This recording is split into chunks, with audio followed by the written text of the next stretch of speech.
Who am I? The girls them sugar.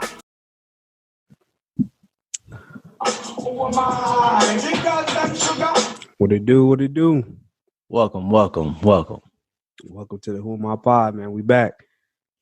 How you feeling, man? You know, I'm just getting up, stretching, picking out my outfits, you know what I mean? Yeah, okay. You gonna wear the Uzi with the chucks, or you gonna wear the Yeezys with the 9? Or yeah, I'm wearing the Yeezys, bro. I'm wearing the Yeezys from head to toe because they cheating my dog. I'm talking about never a fair fight, and I gotta represent for my guy. Yeah, he should. Yeah. Let's go with that one. Let's go with that. but unless you've been living on a rock, then you probably easily tell what we're gonna talk about today. We're gonna talk about the election.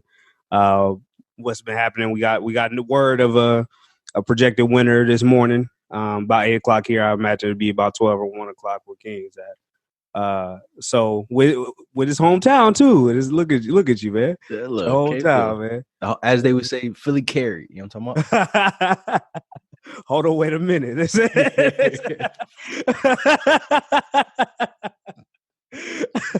facts, though. The facts. That's literally what happened. Sincerely what happened. But I think we should go ahead and start with let's just get like kind of elephant out of the room.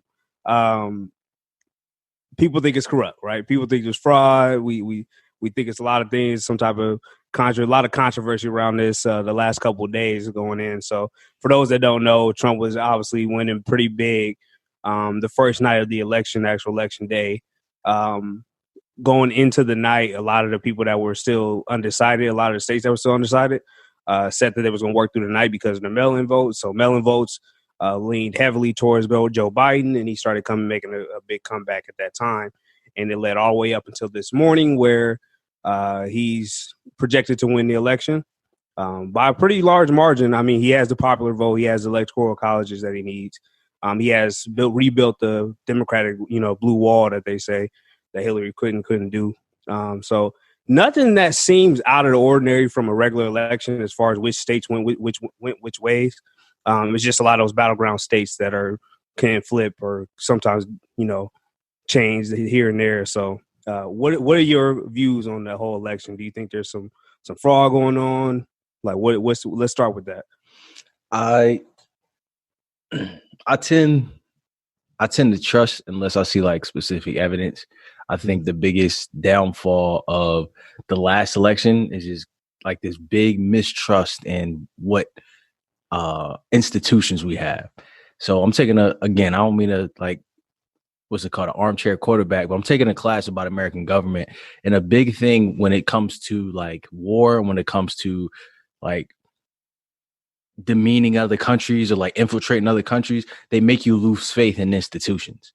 And one of the biggest things is like, we can't trust what this person is, or we can't trust the legitimacy of a presidency because we feel like he cheated. And I feel like that was a tactic applied to the last election. And it's kind of like coming around this election to be applied from the other side. You know what I mean? Last time they said that, Trump's presidency was illegitimate because of election interference. And now they're making the case to say that Joe Biden was elected unfairly because of voter fraud. And I tend not to do that because I see the overall net effect that may have to say like, yo, we can't really trust anything in this country. You start to see in other countries when they start to lose faith in their constitutions, it starts to tear down that whole nation. So I do think that the mail-in ballots were a game changer because of some or most of the Republican voters were encouraged to vote in person because the quote unquote fraud would happen in mail-in ballots. But I think what happened is they counted all the in-person voters first. That's why Trump had a strong lead in all of these states. But as the mail-in ballots started to come more and more, you start to see that the people more likely to fill out a mail-in ballot heavily lean to voting for Joe Biden. So I think that there is a case for fraud in some cases. I think that there are a lot of lawsuits and some things that went, but I don't think it's enough to say that Joe Biden doesn't deserve to be the next president of the United States. But I think that this kind of raised a couple questions about how we elect the president overall. Yeah, I think if you want to talk about that argument, then that's fine, right? To be more specific, I seen a video of the girl that was filling out a ballot, right? and I was going around the internet. It had no context, but a lot of supporters of this kind of fraud thing saying like, look, she's obviously filling out ballots. Now that is a shaky process, but they actually came out, the senator of that state actually came out and said, hey, this is standard procedure. This is how we do it. If there's a damaged ballot that can't go through the machine, and what we'll do is we'll transcribe that ballot onto a new one with all the correct information that was on that last one. And clearly we have a Republican and a Democrat in this building watching these things take place as well. So that's standard procedure. If you don't like that, then that's one thing. But you can't call that fraud because you don't even know what actually was on that ballot. Like, you don't even know which way that ballot was leaning. There's a lot of things. There's a lot of videos and misinformation going around right now. My thing, I think, is simple. I think this is just kind of par for the course at this point. Like, whatever party is losing, they're going to make this some type of fight, some type of controversy. Last year was Russia. This year is just all out voter fraud. We knew Trump been setting this up for the last 6 months. He's been telling you that this was going to be fraud. He told you since last election, he'll look at the outcome and then he'll decide. It's a little childish for 70-year-old men to be acting like this, but to me at least, like it's a little childish. But this is politics, though. It's all a little childish, like, you know what I'm saying? Like, it's all a little immature. It's all a little funny, and I don't think any adults should be behaving in this manner. But this is where we at. I think that the what happened is clear to me.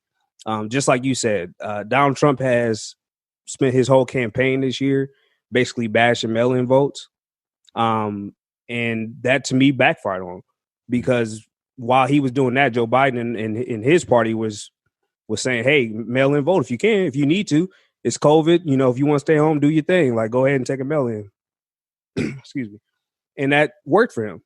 And so I don't see how that's fraud to people to say, well, overnight when they was doing this, it just all of a sudden they just found. They was like, no, they didn't find them.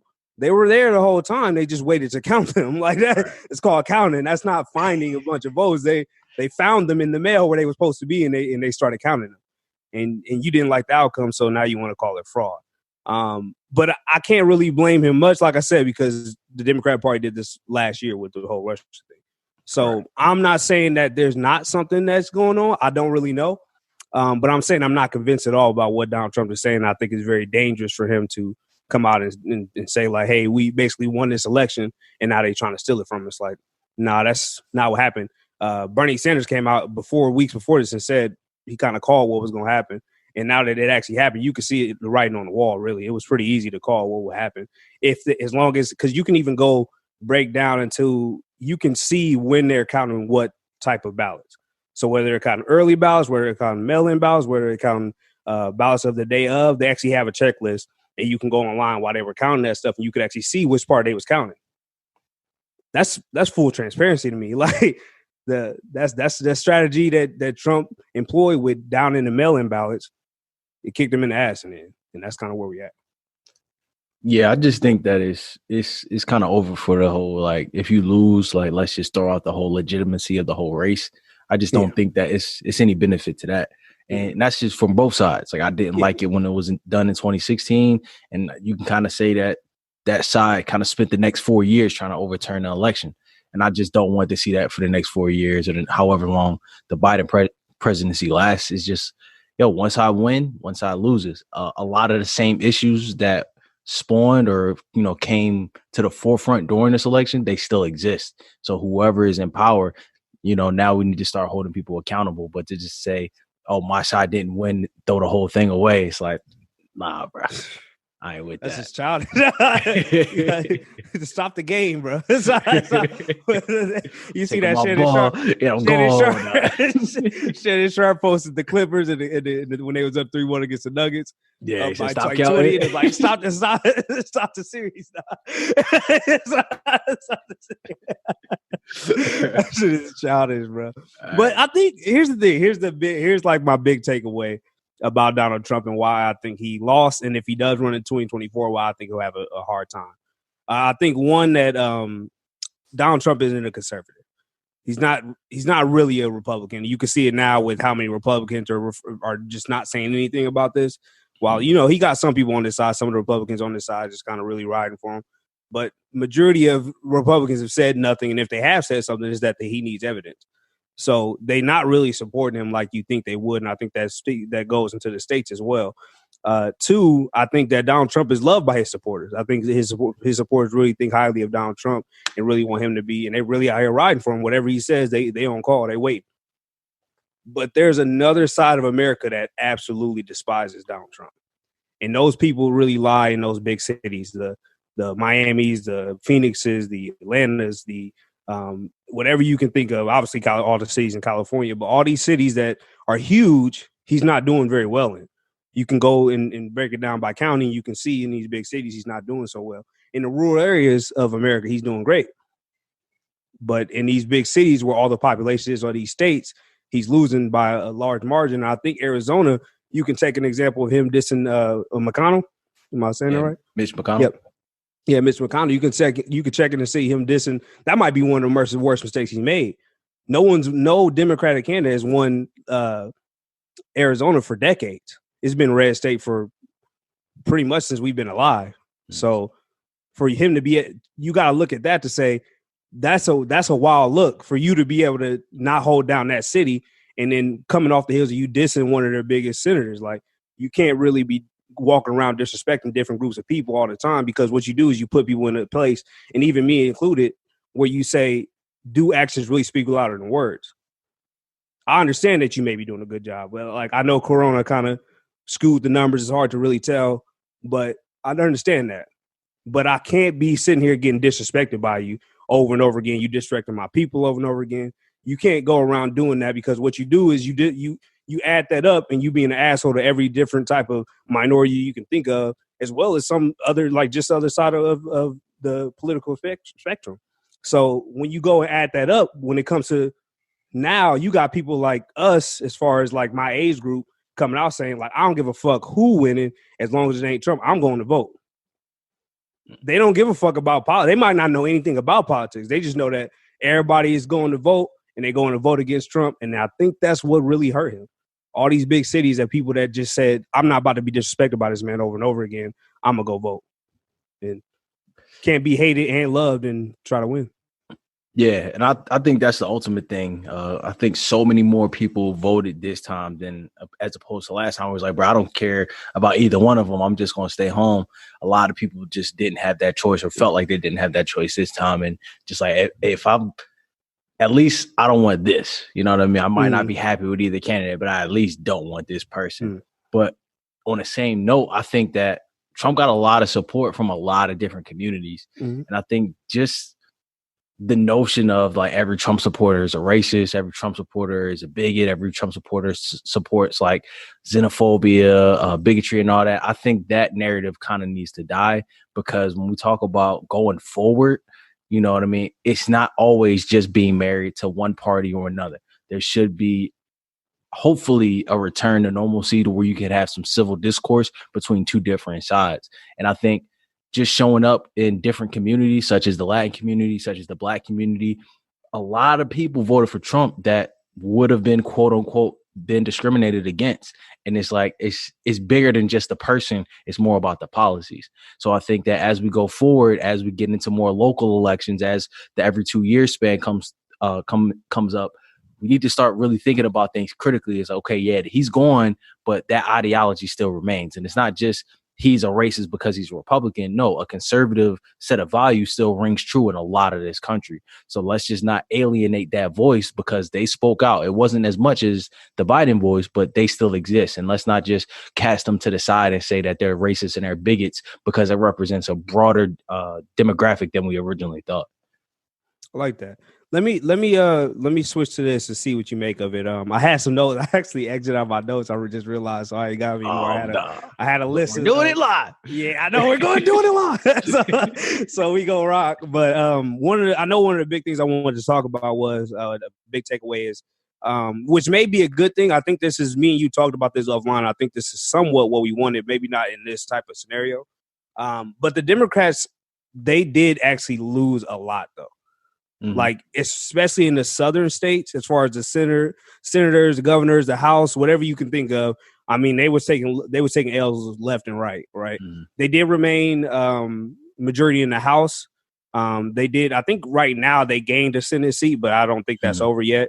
Right. There's a couple runoffs out, if I'm not mistaken. So what do you think of that? Because there's an actual leaked audio. It's not necessarily audio, it's somebody that's transcribing it, but it's of the Democratic Party, just basically some of the big wigs like AOC and Nancy Pelosi all in the room, some of the people that lost and that nature, and they saying we need to get rid of all this socialist stuff, get back to the basics, and kind of revamp what we're thinking about and what we're talking about, and maybe this won't happen in the next 4 years. And so that's something that we wanted to look forward to, right? We wanted the Democrats to look at what look at how they sound, look at what they stand for, their values, and kind of change their philosophy, if you will. So do you think that losing this bad, even though it looks like may win the election, the presidential election, losing in several different states as far as the Senate, the House, how do you think that goes forward? I think it's an indicator of just a bad strategy. Like, it's only so much. Like I said before, like, the biggest consensus is if you support Trump, you're a racist. If you support Trump, you're a bigot. If you support Trump, you support, racism against immigrants. And it's like, some people don't feel like that. You know what I mean? Even on Fox News, when they were putting out like what their supporters or what their viewers like thought about different issues, a lot of them didn't want to repeal Roe v. Wade and when we're talking about abortions. A lot of them didn't really care about illegal immigration. So it's like, when you look at the country, these are real people. And yeah, you may not like this person as the figurehead. You might not like this person as a representation. But if I'm a conservative, you know what I mean? I'm just voting for the home team, which so happens to be Trump. And I'm being called a racist. I'm being called a bigot for just believing that I want my individual freedoms. How can you expect me to vote? It's kind of like peer pressure, or kind of like bullying me to say, like, you better vote this way or else you're a racist. And some people not going for that. You know what I mean? So the conversation has to move back into policies, and it has to move back into helping the American people. And when you spend 4 years just getting comfortable, like, oh, he's an easy target, he just becomes the punching bag. It's like, you just wait for him to mess up and then that'll be your attack. But he's going now. And once we talk about like real change and real policies and real things that we want to happen, some people are opposed to lockdowns. You know what I mean? Some people lost their jobs during this whole thing, and a certain party would like to actually get back to work. A certain party are in favor of lockdowns. You know what I mean? So it's really about the policies and about the things that you want and the way you want to live your life in your state. So I think that the strategy should now revert back to policies. It should revert back to how we want to live life. It should revert back to the economy. It should revert back to jobs, healthcare, rather than just, I don't like this person's personality, because that's just not a winning strategy anymore. Yeah. Yeah. I like it. I obviously wish I watched some people. I really like I think his name was Harris in South Carolina. I really liked him. I liked a couple. I didn't watch very many of the southern states because I can't vote for them anyway. I'm not in those states. But I wish a couple of them would have won. But I am happy that they have to look at what happened, the strategy, the philosophy. I'm happy that they got to actually look at that and maybe decide to go a different route. And it looks like that may actually happen. But it is going to be tough for Joe Biden going forward.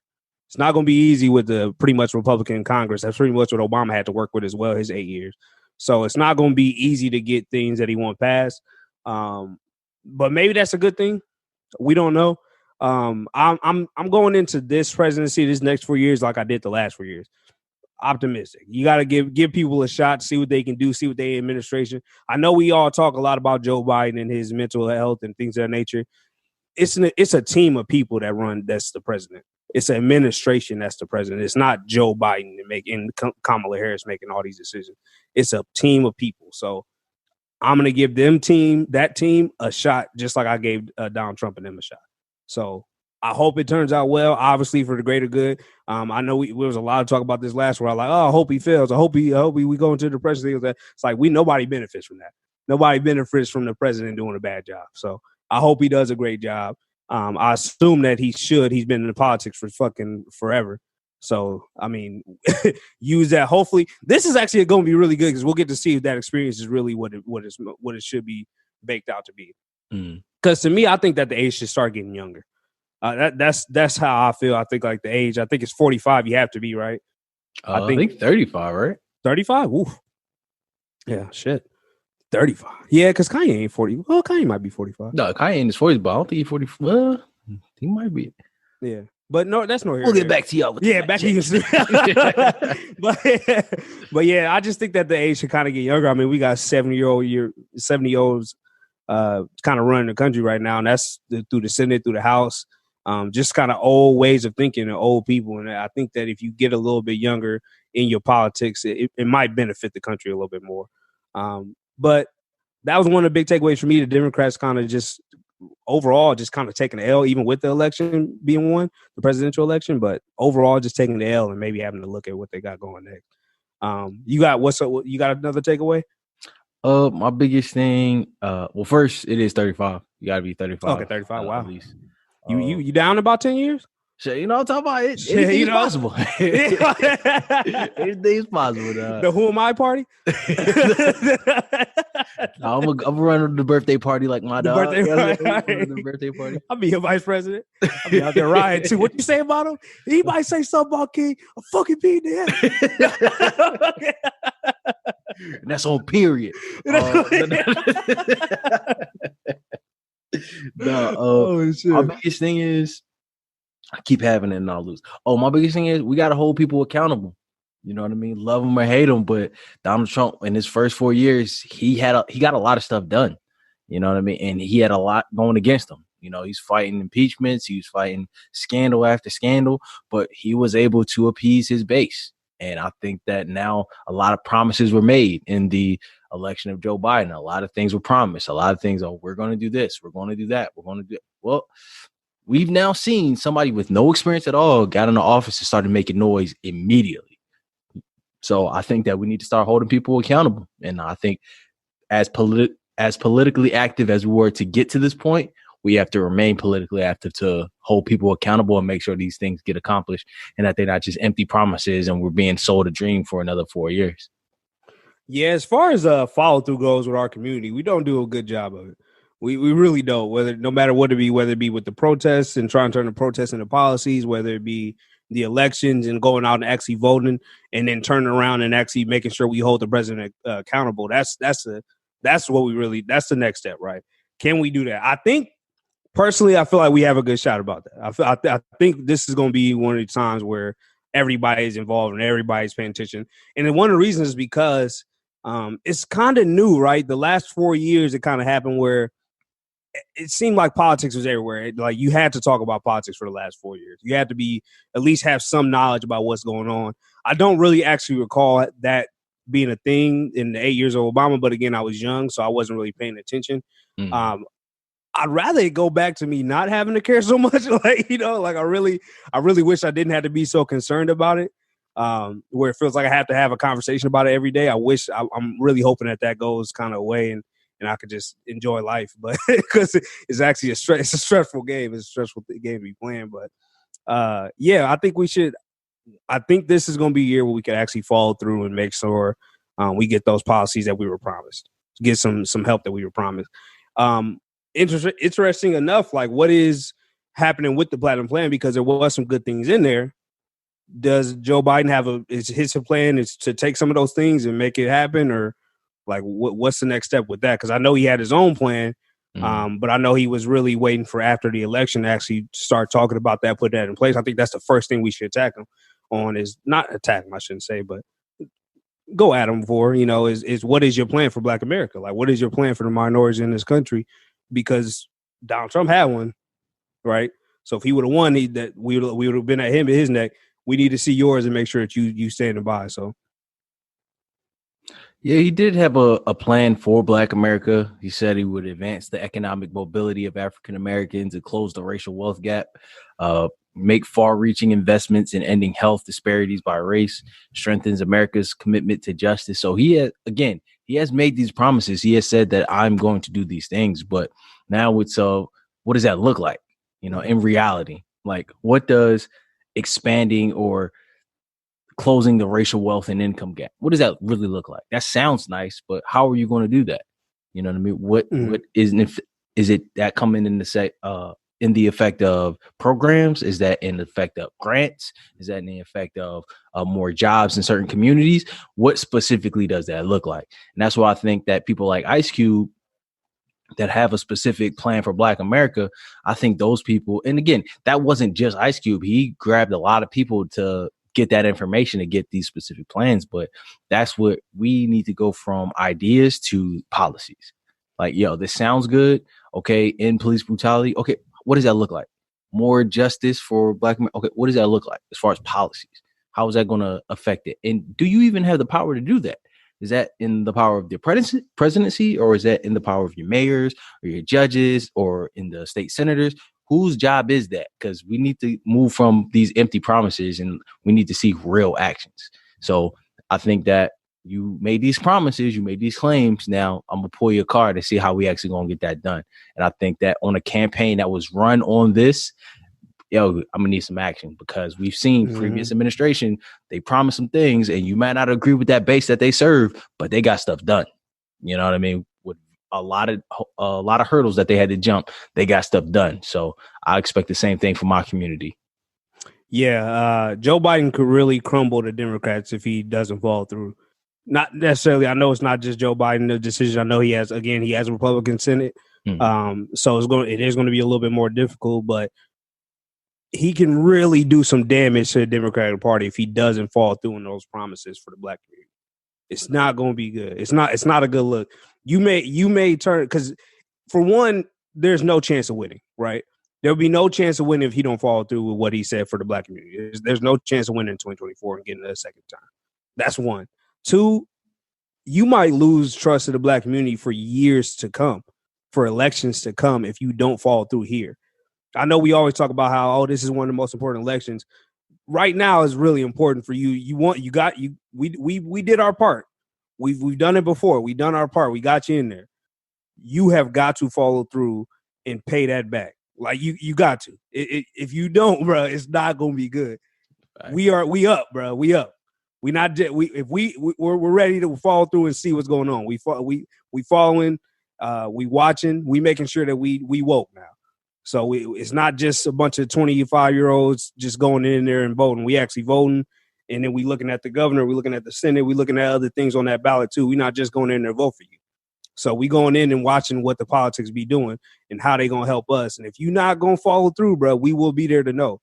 Like, and in 2024, we'll have that in mind, and for 2028, we'll have that in mind that the Democrats be lying. So like, keep it 100, bro. You got to keep it 100 for this one. It's not gonna be a good look for the Democrats. But I did want to say one more thing. My last kind of big topic is, what do you think the next 1 to 3 months looks like, though? Because I mean, we got the legal battles. Trump's not good. This ain't gonna go easy. It's not gonna be an easy thing. A lot of people are screaming Supreme Court at the top of the lines. That's a long process, because all those states have to start locally, right? So you got to start locally. You got to have a case there. You got to. For one, where's the evidence? It's so many questions, right? So many questions. But what does the next 3 years look like? I mean, 3 months look like? Because everybody's screaming Supreme Court. I don't think that even if even one of these cases get to the Supreme Court, it's not going to be within the next couple months. It's going to take a long time for you to get there. So, what does the next 3 months look like?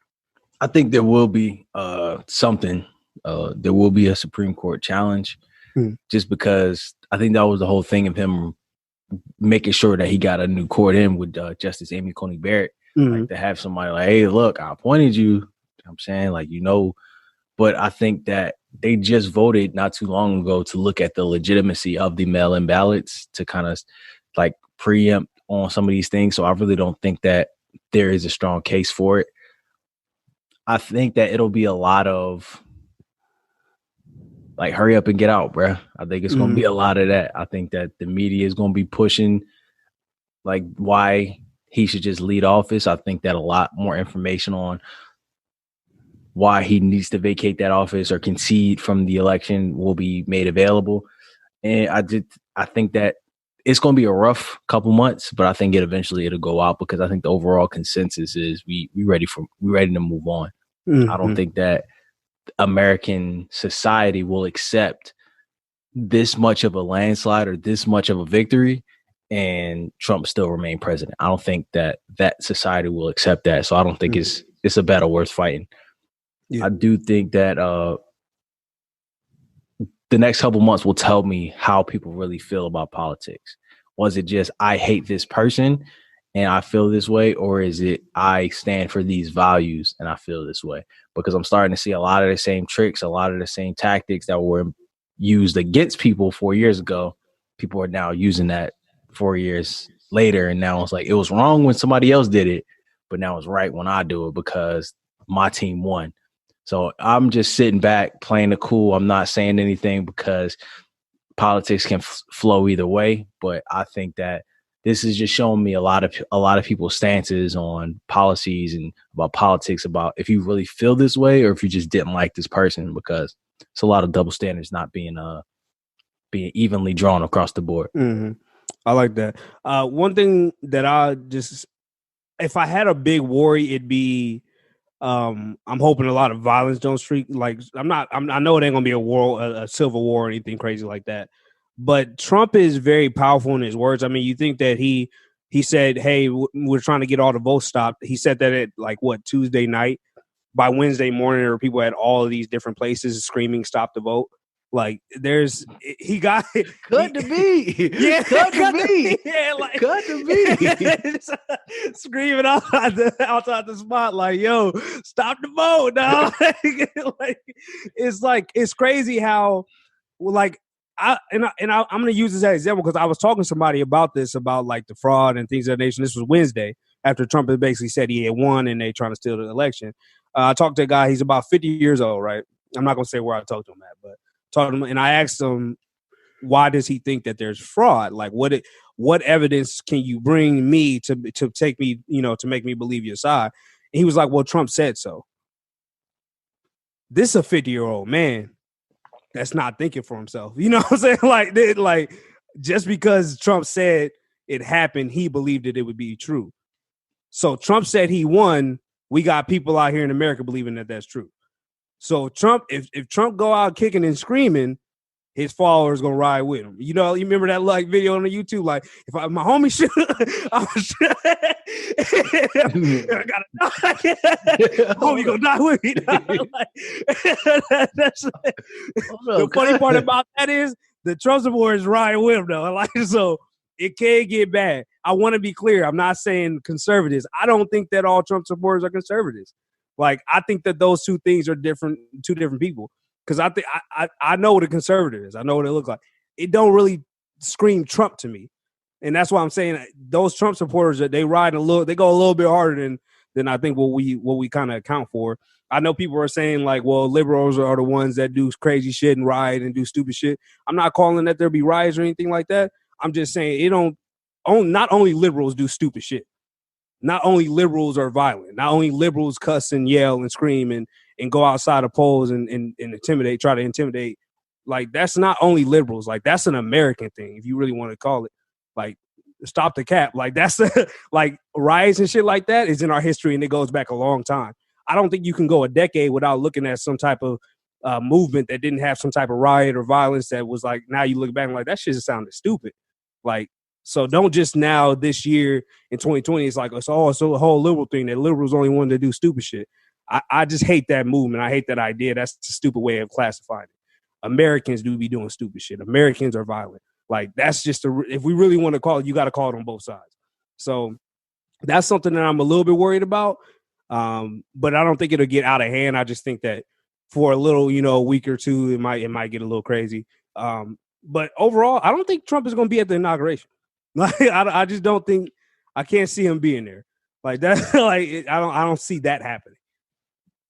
My man said like he wouldn't even agree to a peaceful transfer. Like, come on, bro. Like, what you expect? Man, I don't think it's cool. I don't think that at this point, 4 years later, that we continue to expect these like ceremonial things and these traditional things out of somebody who is the furthest thing from traditional, the furthest things from like ceremonial. So it's like I'm not expecting that type of behavior. So it's like if he don't, I'm not tripping on it because he has been everything but that his entire presidency. Yeah. And dip. That's what I'll say. Like, yo, I'm gonna slide out. You don't want to, yeah, like dip, bro. There is like I said, there is a certain amount. Like, you can say what you want about a president, but I like my president's presidential, bro. I do. I like him with a little class, a little show, a little respect. Like, I like that. Obama went out smooth. He said, "All right, cool. at the thing, shake the man hand, like, you got it, bro.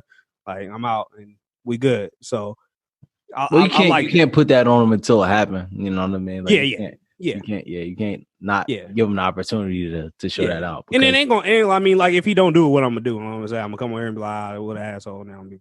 Well, I'm just saying, like, it's certain things, like, it's still investigations pending, like, some illegal investigations happened, but like come from the Trump presidency coming on, like, it was shown that he was illegally spied on and illegally tracked, like, throughout that transitional period. So it's like, again, I'm not saying either way is wrong or right, but let's not just throw out it's okay when we do it, but it's not okay when this person do it. Like, it's a foul game. It's a dirty game. So call it fair on both sides, or don't. You know what I'm saying? I just choose not to call it at all, because if you look farther enough, it's smut on both sides. Oh yeah, it's nasty world, bro. That's why I'm saying this is why I'm telling you, bro. I like libertarians, bro. Like, I'm fucking with libertarians, bro. Like, just put the power back into the states, let them make their own decisions. The federal government should not be having such an impact on the United States, bro. Yeah. But who am I? I think there was a libertarian congressman, but I think they lost their seat. Damn. Which is crazy. Yeah, I think they lost their seat. I should have slowed tear for that one. Damn, bro. Lost it, man. Which, I just shout out to Tennessee, bro. I think like 10,000 people voted for Kanye West down there, dog. Like, he had over 60,000 votes across the country, bro. Shout out to y'all, because y'all truly don't give a fuck about life. Y'all went to a presidential election, dog, and really voted for Kanye. Shout out to y'all, bro. Y'all the reason that Jesus is King went number one, bro. Bro, y'all that man do anything. I don't give a fuck. I'm about this Christian life, bro. My man got over 60,000 votes, bro. Oh, bro. Yeah, that's a dub. That's a win for the culture right there. Yeah, they tripping though. They fucking tripping. I do think I said last time, but I do think that we'll get two things that I could probably predict happen in 2024. I do think that Trump will probably run again. I think he'll probably struggle to get that nomination from the Republican Party. But if he went independent, I think he'd actually have a pretty good chance, because his followers would really be right. So if he go independent, I think he'll probably even have a better chance. But I also think that the Republican Party is probably going to go for a politician-y type of person, though. Like, going back to that. I think that's probably what we'll see in 2024. Yeah, I think the situation going to dictate everything. You know, like the Republican establishment did not support Trump in 2016. Like, he came through firing at everybody. Like, boy, I don't care. I'm just here so I can get the party vote. But I don't like none of y'all. Yeah, he not riding. I'm not rocking with none of y'all. Fuck you. So it's like, but that's what, that was the consensus of the country. You know what I mean? Like, right or wrong, like, if y'all don't like how he won. You know what I'm saying? But it's like, people wanted the shake up. They were tired of the status quo. They were tired of just politicians telling them stuff and then not really, we're not holding them accountable. They're tired of being talking about these people are deplorable or these people don't really matter. And it's like, yo, bro, like, I'm an American too. Like, yes, I live in a rural area. Yes, I'm not in the inner city, but like, I matter too. And you had somebody to speak to those people. I think that he showed you can't just write off these people, because even in the states where like Trump lost, it wasn't by a lot. You know what I mean? It wasn't by a lot. And you see, like, the bulk of these states are red. It's just these densely populated cities are blue. But it's like, yo, those people still matter. Like, those people still exist. So you can't just throw their needs and throw their interests and throw their wants out the window and then call them racist, call them deplorables, just because, like, yo, they live a different lifestyle and they have different wants and different needs. So let's not just forget about these people anyway, or as well. For sure. Yeah. It's all interesting, man. I'm just happy that it's probably coming to somewhat of an end. Last couple days, just one though. The me are. Ooh, they so good, bro. They so good, bro. It's amazing, bro. Black Twitter for president. Oh my god, bro! It's fucking amazing, bro. It's amazing, bro. I love. I just thought that one was funny when they was like, "When the couch gonna be over?" She's like, more September." Spring, summer, spring, September. Like, what the fuck? Giving the out from Friday, and then they was like, "This not gonna be enough." He was like, "Make it enough." Bro, it's great, bro. People mad though. Like I said, people mad, bro. Go on Facebook, bro. I'll be getting no time. I don't even really get into it, but I just like to watch it. Like I go, like I was scrolling through like the Fired Up Chief. Yeah. Remember Chief Lewis? He posted something about it, bro. It was on that bitch. Man, bro. It's so funny how people will turn on you because of what you think in politics, though, right? That's what I'm saying, bro. They just turn. They like, see, this is what a one girl called this dude out because he was like, see, this is what a bad leader looks like. You should stay neutral if you were really a good leader, at least. And and then a girl was like, bro, if he was rocking with you, you wouldn't say this. Exactly, bro. Two, you chose to follow this dude. So before this time, you thought he was a good leader. Like, but because his ideas don't line up with yours, exactly. Now he's bad. And three, if that's what y'all think a leader is, that's whack, right? Because a leader should say what they think, and then have the willingness to have that availability to have that conversation with somebody that don't think the same way in a respectful manner. But just not saying what you think and try to say neutral because you're a leader, that's just cowardice. Like that would be cowardice. Like, have those conversations with your people at work, bro. Like, be cool with them. I had a conversation with my people at my work all the time. Like, shit, we don't really gotta agree. Like, you can't just cast down everybody and like label them something because they don't agree with you. Like, it's like, come on, bro. Like, where do we go? Like, if I don't agree with you and I have different ideas and you just cast out my ideas, we can't progress. Yeah, we're always going to be stuck by the limitations of that ideology. We got to have civil discourse. We got to be able to talk with different people. And as you see, that's what led to him getting elected in the first place, because you continue to shut these people out. And it's like, whatever, bro, we're going to show up when y'all don't. And we're going to have our voices heard and we're going to have our interests met. And we got to be able to bring us together. I'm talking about so we can all eat. Everybody eats, B. Everybody eats, B. We all got to eat. Oh shit, bro! It is funny that Philadelphia just like, all right, fuck it, bro. We calling it, bro. Nah. Nevada right after was like, thank God, bro. I tell you, my timeline has had me in tears. Oh my God, Philadelphia memes, cuz shout out to the city, dog. Oh my God, literally every video is, hold on, wait a minute, y'all thought No, TikTok is funny, bro. I was going through TikTok, had me fucking weak, bro. There's some good ones on there. But yeah, but shit, man. I do got a positivity shout out. I know that this is all kind of political and things of that nature, but hopefully this is coming to an end as far as our political podcast go for at least a little bit. I'd like a break, but it's the finale of the political pod. The season finale. But listen, shout out to the poll workers, man. Shout out to the poll workers, bro. Not the ones with the fat asses either, dog. The ones that be them too though. But them too though. But the other poll workers, man, the ones that's actually out there counting votes, because they just doing a civic duty for us, bro. And I think it's like, you want to talk about Thankless, bro? Like, imagine just sitting in a office, like, mind you, they working 8-hour shifts, so they working 24 hours a day to some of those states. So those states that were taking a long time. You may look at it and be like, oh man, come on, hurry up. But imagine just sit there, like, try to count something all night. And then you got all of America like, hey, you done yet? Yo, you done yet? Yo, you done yet? Like, like, you know what I'm saying? Like, that's the immense amount of pressure. And you just like, a lot of those people are volunteers, bro. Like, a lot of those people are just like doing a civic duty, because it's no different from doing like jury duty or something like that. It's a civic duty, bro. They doing it because it's they trying to support their city. They don't deserve that, right? If anything, they need to be thanked, bro.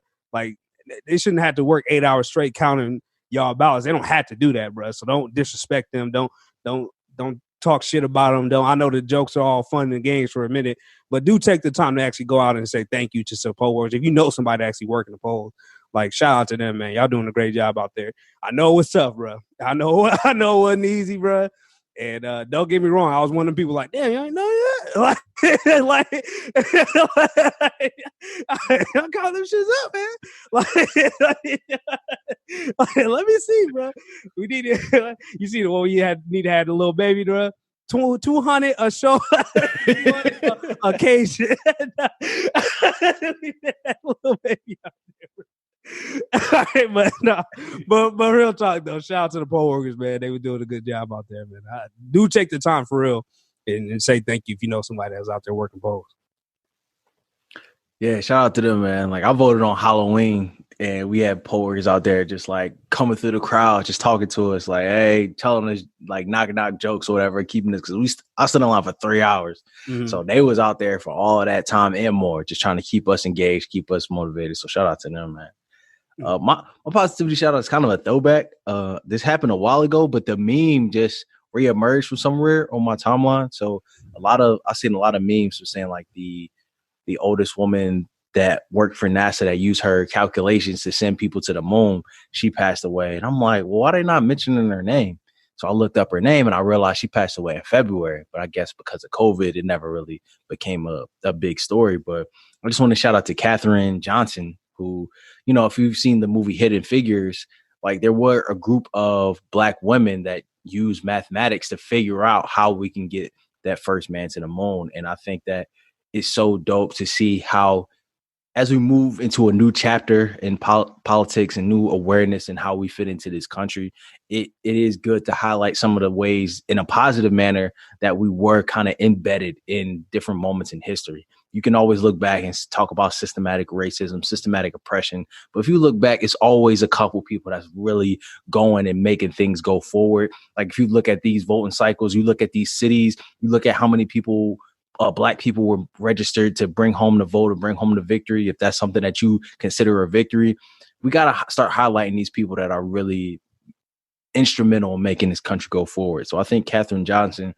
just with her love for math and her ability to apply geometry and mathematical equations to get that first person to the moon, that should just be something that we celebrate, something that we strive to be, because it's so many different ways we can affect change. There's so many different ways we can affect this country. There's so many different ways that we can bring about the life and the world that we want to see. And I know a lot of y'all did that with voting. And I think that Katherine Johnson was a good example of how you can kind of break the mold, go outside the box and make big things happen. So shout out to her, rest in peace. But shout out to everybody out there just doing their part. And, you know, they may not see the glory. They may not have the front page news. They may not have the spotlight, but just doing what they need to do to keep this country going. Shout out to that. Yeah, it's love, man. Much love to her, man. Been a tough year, man. It's been a long year. Tell you all about. See, get out of here, bro.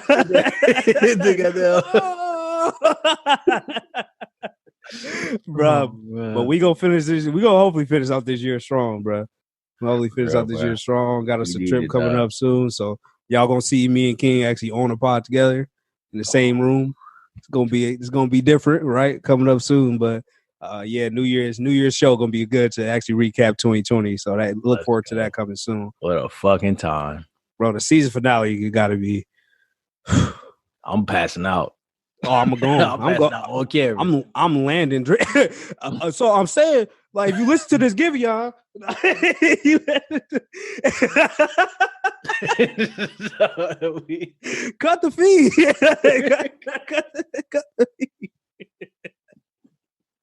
All right, man. Let's get out of here, man. Any last remarks on anything that you see? Nah, man. We appreciate everybody for tuning in. Thank you, everybody that voted. Thank you, everybody that's doing what y'all need to do. Thank you to everybody that's spreading awareness, and thank you for everybody for tuning in. We truly, truly appreciate y'all.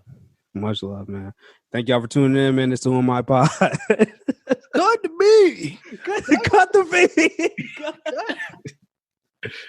Oh, bro. Oh, oh my, the girls them sugar.